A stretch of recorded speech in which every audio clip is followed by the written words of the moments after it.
Rome l'accueillit comme si l'aube se levait enfin après une nuit interminable. Nous étions en l'an 37 de notre ère, et le vent qui parcourait le forum semblait murmurer un mot unique, espoir. Après les années sombres de Tibère, la cité aspirait à un visage jeune, à une promesse d'apaisement, à un héritier capable de panser les plaies d'un empire épuisé.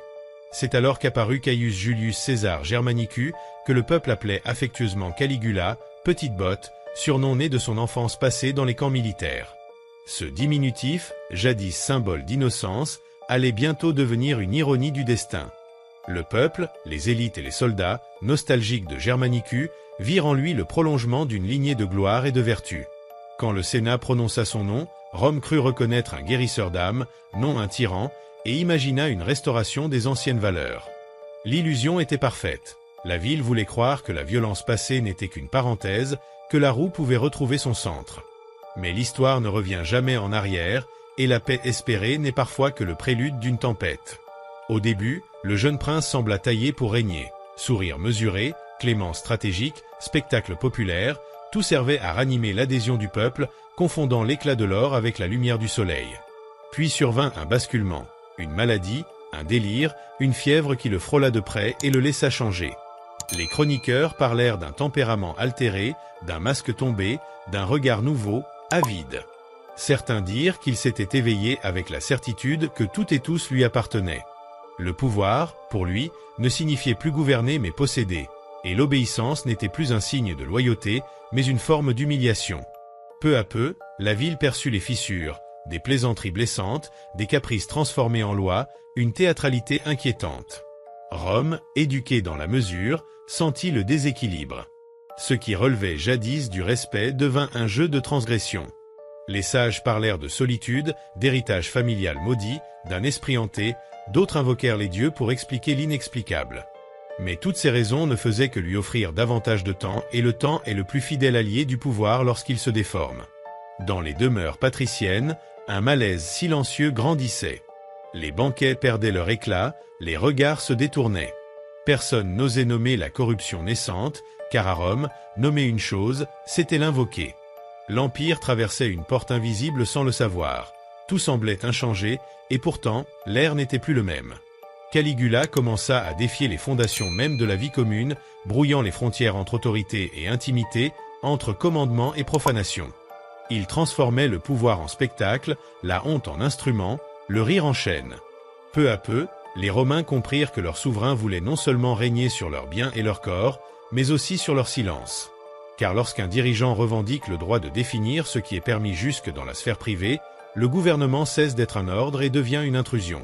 Rome, jadis gardienne du juste équilibre entre la force et le rite, se retrouva confrontée à un nouveau culte, celui d'un homme franchissant des limites que même les barbares n'auraient osé imaginer. Le Sénat continuait de délibérer, les prêtres d'officier, mais quelque chose, au cœur de la cité, s'était déplacé. Caligula faisait de son palais une scène, de sa cour un instrument docile, et de sa volonté une loi. Avant même que les pires actes ne soient commis, on entendait déjà le bruit discret de ce qui se brise. C'était Rome, entrant dans une pièce dont la porte ne s'ouvre que de l'intérieur, le seuil d'une lente décomposition où le soupçon se change en système, et où ce qui fut salué comme une renaissance deviendrait bientôt une tragédie. L'enfant aux petites bottes résonnait comme l'écho d'une ironie cruelle. Parfois, il suffit d'un seul homme pour qu'une cité entière découvre la fragilité de sa propre foi. Cet homme, lui, avait déjà confondu le besoin de son peuple avec son propre désir. Rome, alors, fonctionnait comme une machine bien réglée, soutenue par ses lois, ses hiérarchies et ses croyances. Mais au centre de cette mécanique parfaite se cachait un vide, une fascination pour l'excès. Chaque civilisation a besoin d'un monstre pour mesurer ses propres limites. Caligula choisit d'incarner ce rôle avec une précision presque théâtrale. Son règne ne fut pas une simple folie, mais une expérience consciente du pouvoir. Il découvrit rapidement que rien n'était plus enivrant que d'observer les autres renoncer à leur volonté. Gouverner comptait moins que soumettre, et la soumission n'exigeait pas toujours la force. Il suffisait que la victime commence à douter de son droit à dire non. Pour lui, le pouvoir devint une forme de séduction. Chaque ordre, chaque regard, chaque silence imposé était une caresse détournée. Les chroniqueurs parlaient de ces excès sans comprendre que le véritable plaisir de Caligula ne résidait pas dans les actes mêmes, mais dans l'obéissance arrachée. Il ne cherchait pas des amants, mais des miroirs capables de refléter son image divinisée. Dans les nuits du Palatin, entouré de parfums et de coupes de vin, il observait sa cour avec l'ennui d'un dieu lassé de sa propre éternité. Entre les ombres et les torchers, la peur et la sensualité se mêlaient jusqu'à ne plus former qu'une seule essence, la soumission. Pour saisir l'origine de sa décadence, il faut comprendre le système qui l'avait nourri. Rome vénérait la virilité comme une vertu politique. Le père de famille était souverain dans sa maison, l'empire n'était qu'une extension de ce modèle. Lorsque Caligula transforma le désir en instrument de domination, il ne fit que pousser la logique patriarcale à son extrême. Si le père possédait tout dans son foyer, pourquoi l'empereur ne posséderait-il pas les corps et les volontés de ses sujets? Ce qui, dans le cercle domestique, s'appelait discipline, devint au palais une forme de contrôle sacralisé. Tout fut permis au nom de l'autorité. Ce n'était pas seulement de la démesure, c'était une doctrine. Caligula pensait que franchir les limites humaines, c'était toucher au divin. Si les dieux pouvaient se mêler aux mortels, pourquoi lui, empereur, en serait-il empêché? Il voyait dans chaque transgression une offrande à sa propre gloire. Ce que Rome appelait impudence, il le renommait liberté, celle d'un homme sans bornes. Peu à peu, la cour devint un théâtre. Les sénateurs rivalisaient de flatteries, les familles nobles offraient leurs épouses pour plaire, et les artistes composaient des poèmes à sa gloire. Certains agissaient par peur, d'autres par espoir de survie. Caligula percevait la peur dans l'air comme une musique douce. Il se promenait parmi eux, le sourire d'un prédateur convaincu que la proie ne s'échapperait plus. Le Sénat, jadis symbole d'honneur, se transforma en un marché de vanité. Ces humiliations étaient souvent suivies de récompenses, car il entretenait le désordre comme un article. Personne ne savait quand viendrait la punition ou la grâce. Cette confusion sapait la force morale du peuple. Les philosophes nommèrent plus tard ce phénomène metus principii, la peur du prince, mais aussi celle de le voir renaître en chacun. Rome devint un laboratoire d'obéissance. La vertu céda la place à la prudence silencieuse. Personne n'osait plus évoquer la République. Dans les rues, les poètes chuchotaient avec ironie. Le César a dévoré son ombre, disait l'un. Rome adore désormais un dieu fait de désir et de mépris, répondait l'autre. La censure n'était pas imposée, elle vivait dans les esprits. Même les maisons se fermaient, redoutant les oreilles des esclaves. L'intimité disparut bien avant les victimes. Tout l'Empire jouait désormais la même pièce, celle de l'obéissance. Convaincu que plus rien ne pouvait le contenir, Caligula finit par défier toutes les lois, humaines et divines. Là où la religion prêchait la pureté, il voulut prouver sa puissance en la brisant. Ainsi naquit le programme de transgression qui allait faire trembler Rome, un mélange de politique, de théâtre et de peur. Mais au fond, ce qui animait ces actes n'était pas seulement la folie, c'était la peur d'être oublié. Celui qui a été adoré redoute plus que tout de ne plus l'être. Chaque excès devenait une manière de tester son pouvoir, de s'assurer que le monde tremblait encore à son nom. Rome, en exaltant la force, avait engendré celui qui la pousserait jusqu'à la destruction. Caligula n'était pas seulement un tyran, il était le miroir déformé de son propre peuple. Et tandis que les statues du Capitole restaient muettes, le cœur de l'Empire commençait à se corrompre. Ce qui avait été promis comme une ère nouvelle se transforma en une liturgie noire, dirigée par un homme qui ne distinguait plus entre le plaisir et la damnation. Les rumeurs devinrent certitudes.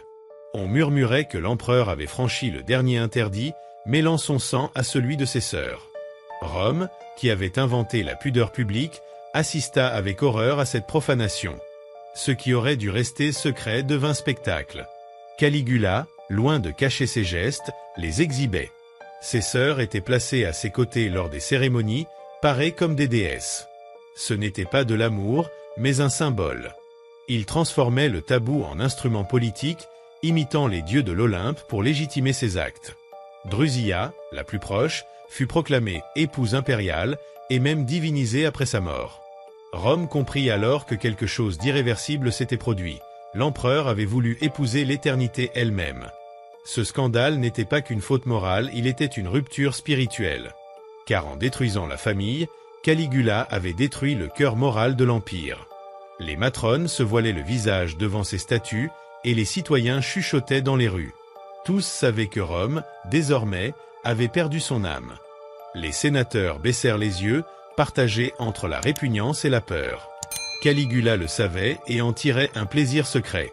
À chaque banquet, il rappelait à ses invités les limites qu'il avait franchies. Parfois, il appelait ses sœurs au milieu du dîner et les faisait asseoir près de lui, sous les regards gênés des convives. D'autres fois, il racontait à voix haute des anecdotes troublantes, tandis que les hommes les plus puissants de Rome feignaient de rire. C'était une stratégie de démoralisation calculée. En forçant les gardiens de la tradition à assister à la profanation, il les transformait en complices. Le silence du Sénat fut alors sa plus grande victoire. Le tabou cessa d'en être un, non parce qu'il fut aboli, mais parce que personne n'osait le nommer. Les chroniques racontent qu'après la mort de Drusilla, Caligula sombra dans la folie. Il errait dans le palais, murmurant son nom, dormant dans son lit, affirmant sentir sa présence dans la pénombre. Certains disaient qu'il croyait la voir apparaître entre les rideaux dorés. D'autres prétendaient qu'à chaque fois qu'il épousait une nouvelle femme, il exigeait qu'on lui couvre le visage pour se rappeler Drusilla. C'était une étrange liturgie mêlant deuil et obsession, où l'amour et le pouvoir ne faisaient plus qu'un. Pour lui, aimer signifiait dominer, posséder revenait à contrôler, et se souvenir, c'était répéter l'interdit. Mais la folie d'un seul homme ne suffit pas à expliquer le silence d'un empire. Les sénateurs qui avaient juré de défendre la loi se turent, les philosophes prêchant la vertu regardèrent ailleurs, et les familles nobles, craignant pour leurs privilèges, préférèrent offrir des présents plus tôt. Que des paroles! Rome tout entière se replia sur elle-même, paralysée par la peur. Ainsi, le crime du César devint le miroir de tous. La cité ne se contenta pas de tolérer la profanation, elle la consacra par son mutisme. Sur les marchés, certains poètes chuchotaient des vers clandestins, comparant Caligula à un roi sacrilège qui avait réussi à faire rire les dieux au lieu d'être puni. Dans les écoles, les maîtres interdisaient de prononcer son nom, de peur que la mémoire ne devienne un crime. Pendant ce temps, l'empereur préparait de nouveaux spectacles. Après avoir brisé les liens familiaux, il s'attaqua à ceux du mariage, dernier refuge de la dignité romaine. Un jour, il déclara d'une voix glaciale « Si Rome est mon épouse, je peux la posséder tout entière ». Nul ne sut s'il parlait par métaphore ou par menace, mais tous comprirent. Il ne distinguait plus le public du privé, le désir de la loi. Rome entière devint son empire intime, chaque citoyen son prisonnier. Ce qui avait commencé comme une rumeur devint une doctrine, le corps et l'honneur des femmes symbolisaient désormais son pouvoir. Le silence devint une règle, les rires forcés une habitude, et les larmes une trahison. Tandis que les musiciens accordaient leurs instruments dans les salons parfumés, le peuple, dehors, continuait à vivre sans deviner que l'âme de Rome avait été livrée aux caprices d'un seul homme. Le décret tomba comme une plaisanterie et resta comme un cauchemar. Aucune femme noble n'était hors de la portée impériale. Les épouses de sénateurs, de généraux, toutes pouvaient être convoquées au palais pour raison d'État. Une formule aussi ambiguë que redoutable. Nul n'osa la contester sans risquer d'être accusé de trahison. La peur s'installa, rendant la vertu dangereuse et le mariage incertain. La rumeur courait, les gardes arrivaient parfois la nuit, frappant à la porte avec le sceau du César. Certaines femmes revenaient au matin, d'autres jamais. Les maris, habitués au pouvoir, se retrouvaient impuissants, réduits au silence. Dans les banquets, chaque parole pouvait condamner, chaque sourire sauver. Rome, qui avait célébré la pudeur comme fondement moral, vit cette valeur se dissoudre. L'empereur avait transformé la vertu en spectacle. Pendant les réceptions, il observait les convives, choisissant avec froideur ses cibles comme un prêtre sélectionne ses offrandes. À son geste, la femme désignée quittait la salle et personne n'osait réagir. Lorsqu'elle revenait, son regard était vide et l'empereur riait, imposant à tous un rire contraint. À Rome, le rire devint une forme d'obéissance, le masque du survivant. Ceux qui ne riaient pas assez fort disparaissaient.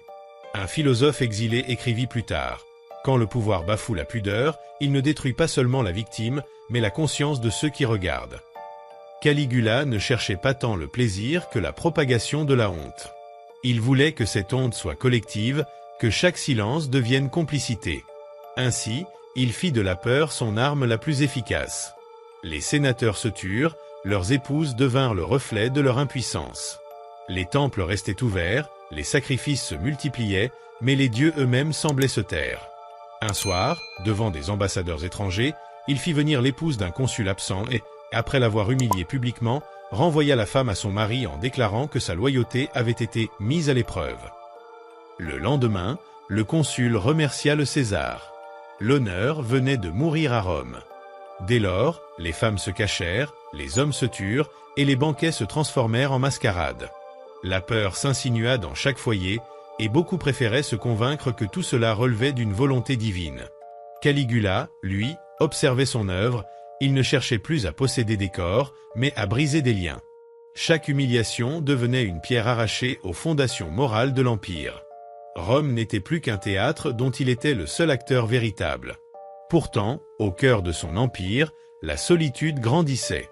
On ne peut être aimé quand on exige l'adoration. Peu à peu, même ses serviteurs cessèrent de rire. Dans les couloirs du palais, on murmurait qu'un nouveau silence s'installait, celui du dégoût. L'ennui du tyran annonçait une horreur plus grande encore. Ayant tourné le mariage en dérision, il voulut transformer le palais lui-même en lieu de dépravation publique. Ce n'était pas la luxure qu'il mettait en scène, mais la domination. Il fit du désir une institution et du vice une loi. Le cœur du pouvoir romain devint un théâtre d'humiliation, où le sacré et le profane se confondaient. Des rideaux de soie furent installés dans les galeries, et les nobles furent contraints d'assister à des scènes que nul n'osait évoquer ensuite. Le palais, jadis symbole de grandeur, se transforma en labyrinthe de peur. Les esclaves apprirent à détourner le regard, car un seul geste pouvait leur coûter la vie. Tout devint spectacle, la douleur, la honte, la soumission. Pour Caligula, Rome devait ressentir la fragilité de l'existence autant que lui-même. En brisant la dignité d'un peuple si fier, il voulait prouver que rien n'était incorruptible, pas même la vertu. Il fit de la peur une religion et du silence une loi. L'âme de Rome s'éteignait à petit feu, et même les dieux semblaient avoir fui leur temple. Peu à peu, la terreur engendra la lassitude. Les gardes prétoriens, témoins forcés de ces excès, commencèrent à éprouver un profond malaise. Les murmures du palais changèrent de ton, et dans ce silence saturé de peur, naquit la première graine de révolte. Mais avant que cette rébellion ne voie le jour, Caligula avait encore un dernier tabou à briser, celui des Vestales, gardiennes du feu sacré.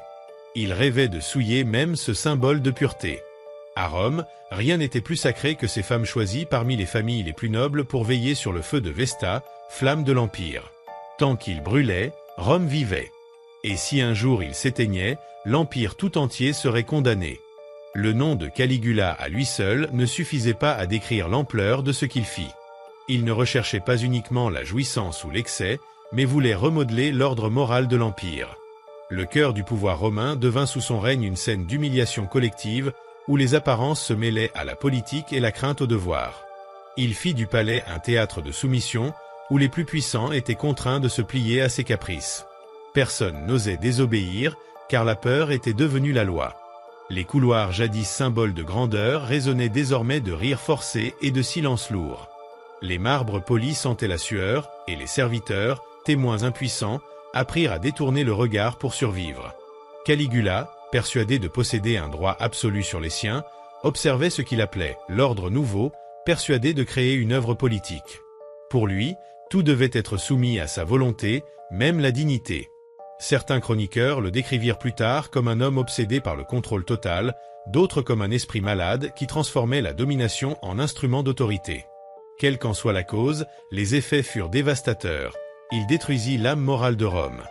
Les valeurs anciennes, l'honneur, le devoir, la retenue s'effritèrent dans l'ombre de sa tyrannie. Les temples restaient ouverts, mais les dieux semblaient s'être tus. Les banquets se transformèrent en cérémonies du pouvoir où le faste masquait la peur. Il faisait des femmes du palais les symboles d'un culte qu'il avait inventé, leur imposant des rôles divinisés qui n'étaient que parodies. Chaque soir, la frontière entre le sacré et le profane s'effaçait davantage.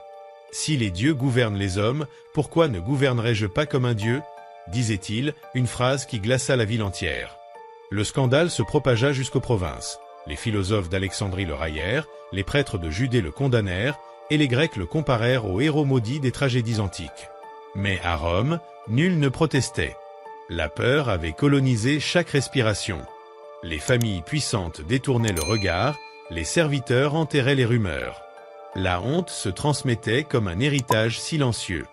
Un témoin écrivit un jour « J'ai vu les femmes les plus respectées marcher dans le palais avec le regard vide des statues brisées.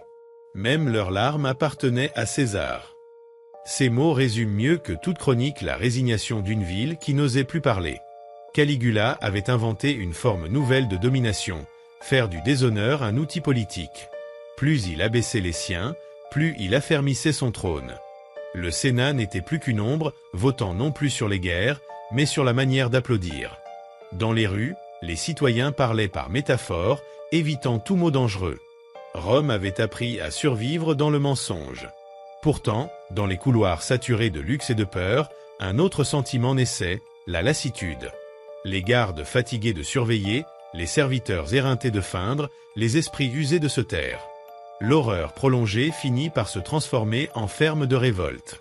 Mais avant que cette révolte n'éclate, l'empereur franchit une limite que nul n'avait osé toucher, celle du sacré.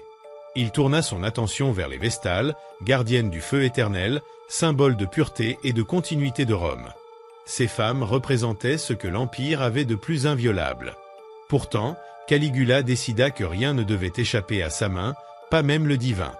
Une nuit, il convoqua plusieurs d'entre elles au palais, sous le prétexte d'une cérémonie. Dans un silence pesant, il leur parla de foi et de devoir, tout en laissant entendre qu'il était désormais l'incarnation de ce feu sacré. Ce geste, perçu comme un défi aux dieux eux-mêmes, fut considéré par beaucoup comme le signe annonciateur de sa chute. Ce soir-là, plus qu'un outrage, c'est un présage qui naquit, celui de la fin d'un règne où la peur avait remplacé la foi et où la grandeur de Rome semblait vaciller dans l'ombre de son propre maître. Les prêtres gardèrent le silence et les Vestales survivantes furent renvoyées à leur sanctuaire. Pourtant, la flamme sacrée semblait différente, vacillante, d'une teinte maladive, comme si les dieux eux-mêmes s'étaient détournés. Le lendemain, Rome entière sut ce qui s'était produit. Personne n'osa en parler ouvertement, mais chacun comprit que le crime dépassait les victimes, il portait atteinte à l'ordre du monde. Profaner une Vestale, c'était menacer la cité de ruine. Les anciens augures, ces hommes habitués à lire le destin dans le ciel, refusèrent même de lever les yeux. « L'air est souillé », murmura l'un d'eux. Les prêtres multiplièrent les offrandes, les poètes se turent, mais rien ne pouvait effacer une telle faute. Pour la première fois depuis des siècles, Rome sentit que son âme collective s'était fendue. Plus tard, les chroniqueurs écriraient qu'à partir de ce jour, le visage de l'empereur se transforma. Son regard autrefois vif et orgueilleux devint vide, comme s'il avait franchi les limites du pouvoir et n'y avait trouvé que le néant. On le vit errer seul dans le temple d'Apollon, riant doucement, murmurant que les dieux ne répondaient plus parce qu'ils étaient morts. Dans cette folie naissante, il se déclara leur héritier et leur résurrection.